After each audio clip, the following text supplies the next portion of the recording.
finished giving my cylinder head a clean up. This is the first one that's going to go on. Like I say, just doing bit by bit as I can throughout the week. Going to leave the exhaust gasket on there because I'm going to give this engine a full paint once it's all together. I normally paint things piece by piece, just because I like the look of the nice fresh gaskets and stuff like that. But this one, I am obviously building the engine, so there's no doubt that it is rebuilt. So yeah, going to end up putting the whole engine together and then give it a bit of a lick of paint. I've got ARP bolts for like the water pump, timing cover and all that sort of stuff. So I'll end up using just a couple of spares to sort of hold things in place. I've got all the ARP bolts on the water pump now just to make sure it all sits nicely. But then I'll pull a few out here and there and put some other spare ones in. Pull the other ARP bolts out and give it a good lick of paint so it's all fresh. So anyway, cylinder head going on. This block is all nice. Clean deck, ready for a gasket. I've used new dowels. They're your located dowels for sitting your head in the exact right spot.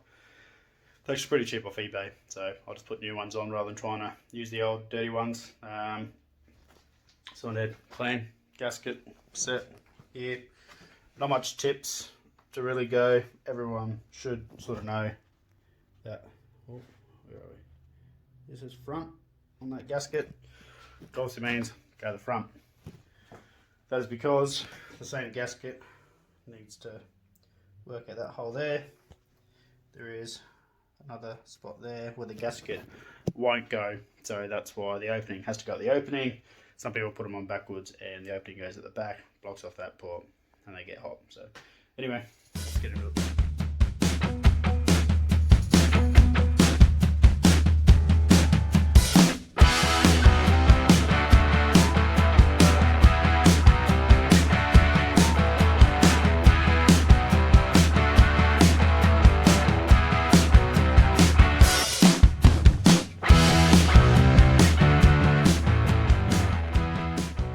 The next thing we're going to do here is do rocker arms or studs. Now, a common issue with these guide plates is that they have a bit of movement, and how that movement sits is going to depend on where your rocker arm sits and then where that reacts onto your valve stem. Now, if we look at, there you go, there's a good piggy. So that's actually really good valve contact, so I'm actually really happy with that. So yeah, you got to make sure you set, when you tighten these up, that your guide plate is in the right spot. You can get ones that are in half and sort of lock into each other like a jigsaw. Then you got ones that have an actual thread so you can move them in and out. Other people will just cut them, do all their setup, and then do a tack weld on each one. But I haven't had an issue with actually using the guide plate as it is, and yeah, it just sort of depends on how you want to tweak it and that as you do them up. So I've also labelled everything nicely because my lifters, nothing wrong with them. Like I said, it does low Ks, so see the bottom of that, that is fantastic. No issues there, so they will be fine to reuse. Look brand new still, so I've marked everything 1, 2, 3 and so on, so give them a clean up and yeah, getting into that thing. Not sure if you guys remember the whole reason why this engine came apart in the first place anyway was because of this culprit, that right there.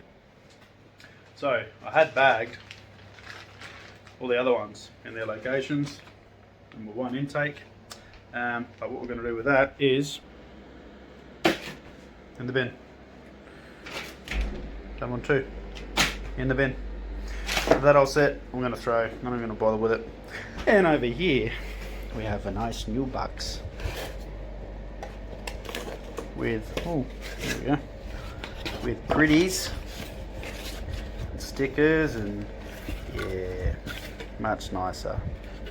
Much nicer. So I've used crank cams for every single engine except this one, and the rockers broke on me. I know that those rockers are fine on many other engines, but it's just human nature. I probably won't use comp cams for rockers ever again, but that's okay. Plenty of reputable brands out there, And yeah, I'm just going to stick with good old trusty crane. Haven't an issue with them yet. People still use comp cams, like I say, but yeah, first time I used them, first time they broke. Well, so anyway, we got these rocker arms on. Just double check because they are different rocker arms. Should still be the same ratio and distances and all that. But yeah, I'll just double check those valve tip contacts and make sure they're spot on. Alright, it's Sunday morning. It's actually my mum's birthday today. Happy birthday, mum. Just going to try and get a quick little bit of stuff done before I got to head out for that. But wanted to show you guys what I was talking about before about setting up your rollers onto the valve stems and making sure it's all straight, and how where the guide plate holds the push rod is going to affect the contact. This is going to be a good example because I'm actually going to cut the guide plates, set them up properly and give it a bit of a tack weld. So let's have a look at it. So hopefully you can see it well enough. It's a good example. So this is intake rocker. It's sitting pretty square and straight onto that valve stem. But if I go to the exhaust one, it's sitting just a little bit off for what I'd like it. So we really need to get that rocker sitting more like that. But naturally, it just wants to sit a little bit off. So to remedy that, I need to cut the guide plate. Get that to focus. Cut the guide plate and then allow that part that's holding the push rod to move that way, which then that'll act like a pivot, which will then allow that to move across. So if that makes sense. Alright, so pretty much going to pull these off, pull all the guide plates off, take the other ones in the shed as well, and I'll just cut them all in half and start setting it up so I can get perfect contact on the valve stems. Back in the shed, got my grinder, got my guide plates, got to come straight down the guts, and also while I'm here I'm going to just buff up the face as well. So when I go to weld it, it's already cleaned up just on the edges when I cut it, so it's all prepped for welding. So safety first, let's get to cutting.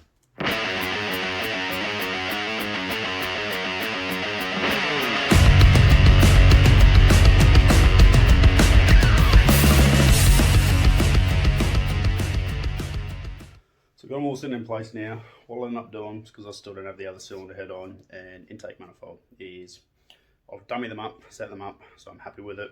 I won't weld it until I get the rest of the engine together, just to prevent a bit of possible spatter or anything like that.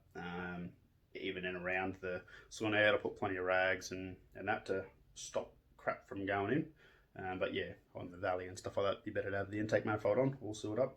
But yes, this is what it looks like. So now that they're cut, say that one's in the right spot, I can spin that one like that. And that's sort of what I need to do with those ones.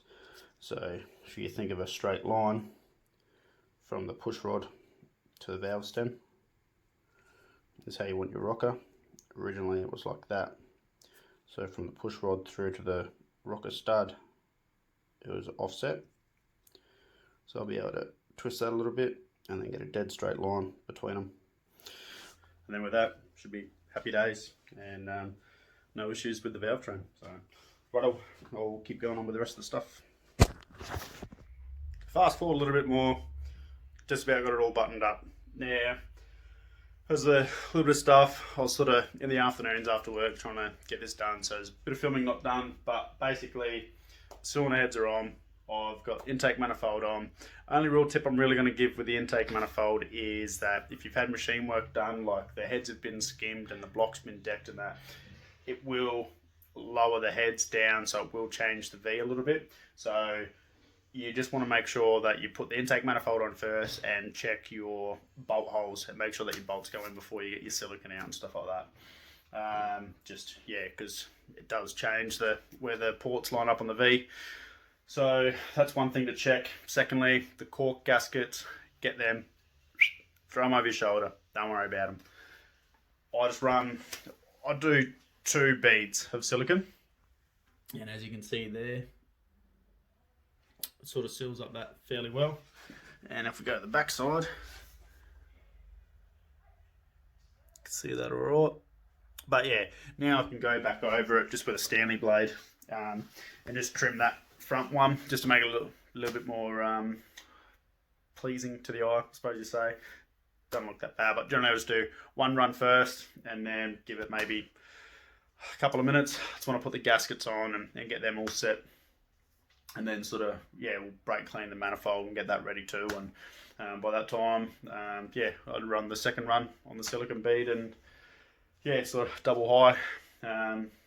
Alright, so gonna give this prep for paint now. So I'm just throwing some Steely genuine rocker covers on there. They're actually powered by Ford ones. But yeah, they're just my dungers I got floating around to do painting and stuff. So I throw them on, give it a good lick of paint, give it a good brake clean. Won't worry about degreaser because yeah, then you got water and degreaser. Just good brake clean will clean it all up pretty well. Give it a paint and yeah, because I've gotten rid of my Comp Cam Gold Series roller rockers, I've now gone to the Crane Energizers. I have had to change my pushrod length, so I'm just waiting for some new pushrods to come in. It's Friday at the moment, none in stock in Adelaide, so I've got to wait till Monday till they come in. So yeah, I'll just get the rest of this all done up. I could probably get the distributor in and a couple other things, thermostat housing on, get the alternator bracket on, and some pulleys and dampeners on. But yeah, get the pulleys on and get it happening. So yeah, let's get it prepped, let's get it painted.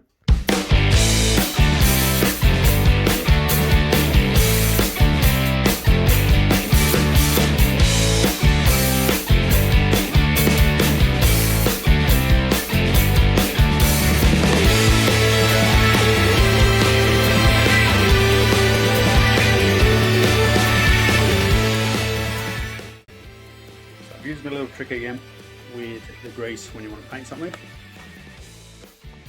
Now I've just chucked the grease on that and that because I actually used it, once I painted it I flat blocked it and then had the nice sort of silver finish, and also on that there, I might just touch that up a little bit there.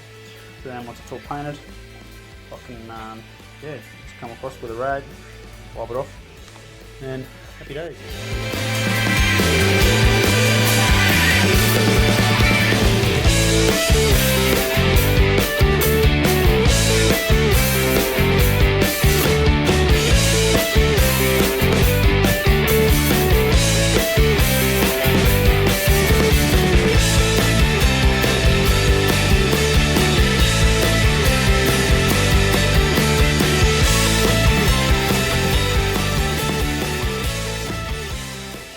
Push rods have arrived. Got some Crocam push rods. Now I'm going to the point where I'm welding my guide plates together. So what I'm doing is I'm rotating the crank over, also the camshaft, and putting two rocker arms on like that. As long as they're on the push rod, that's pretty much going to be sitting how it would be even with the lock nuts on, because you've got valve lash being a solid cam, doesn't have constant tension on it, so it's basically going to be very, very close to how you want it. And so yeah, rotating over until both lifters are off the camshaft and they're both at their lowest level, and then yeah, put the rockers on, and then I'm able to tighten, well, weld the guide plates in place with a couple of tack welds, and then I can tighten up the bolts afterwards, and they sit in pretty much the exact same spot. So we'll get into it. As you can see, so yeah, that's not sitting on the tip properly. So as I move that, it's also moving the guide plate down here as well, because there's not a heap of tolerance where the push rod is. It's not that much play, but you can sort of work it back and forward, so you're going to find that sweet spot anyway. So I'm going to move that one to there, move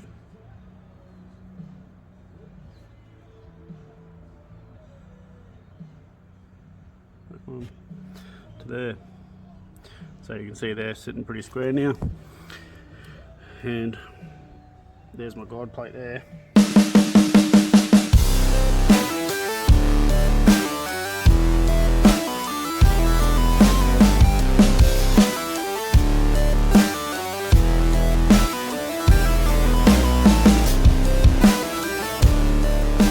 Now be able to go along, do the rest of them, set them up, weld them in, do my valve set, and that's it. It's done.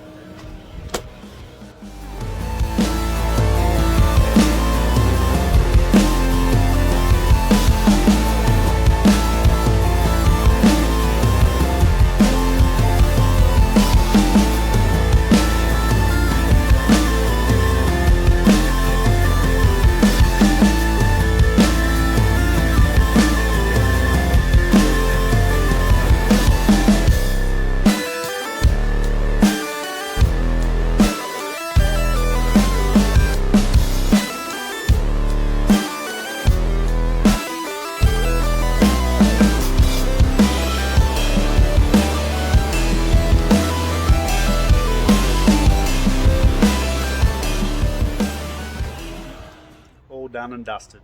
Valve set's all done, all complete, and yeah, pretty happy with how it looks actually. Looks quite nice. Almost wish I was keeping it, but nah, all good. It's making way for bigger and better things for the coupe. Well, hope you guys did enjoy that one, and thank you very much for watching again. Like I said, wasn't a step-by-step tutorial, it was just to give you guys a better understanding on how Clevelands work and some of the little nitty-gritty parts that are a bit more specific to a Cleveland.